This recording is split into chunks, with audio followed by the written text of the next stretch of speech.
I'm Beth DeWitt. I'm a partner in our Canadian firm in cyber risk services. My name is Shanique Friday. I'm a senior manager within the cyber risk practice within risk advisory. I'm Natalie Journeay. I'm a director of client experience in the Cyber Intelligence Center. You know, we put a lot of information out there about ourselves. It drives what we do to make sure that people are ultimately aware of the fact that there are these dangers that are out there that they may not consider. My job is to help our clients and organizations to protect society.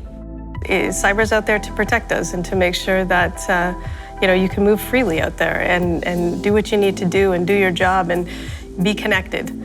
Without it, it would be very difficult to do that. When I joined the practice, I never felt that it was an environment that was mainly male-dominated, purely because of the fact that I had females who were always there in terms of the various projects that I was on, that I could look up to, that I could ask questions of, to be able to see how you can be successful in this industry that is often touted as male-dominated.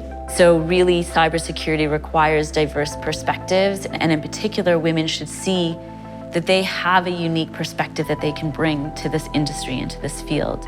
The more opportunities there are for women to have their voice heard and have a seat at the table, we have a way to actually transform the way in which companies are run and decisions are made. I mean, I think Deloitte is really progressive that way. It doesn't matter who you are or who you're with or where you come from, as long as you have the ability and you want to come and you want to put passion into the work that you're doing.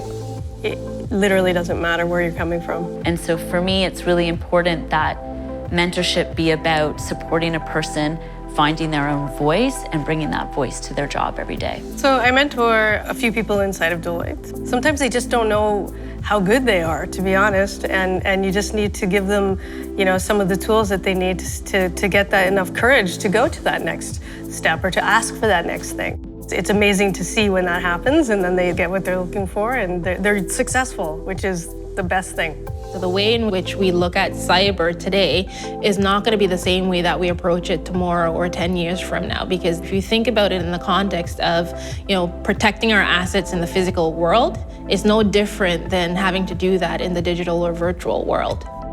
If you're very interested in constantly moving ahead and constantly pursuing something, the potential to grow is I don't think that there is a limit, to be honest. I haven't seen one. Because at the end of the day, the essence of what we're doing is we're helping to design systems and ways of interacting in this world and in a digital space that can be trusted because they have the right security designed into them to protect you and to protect me.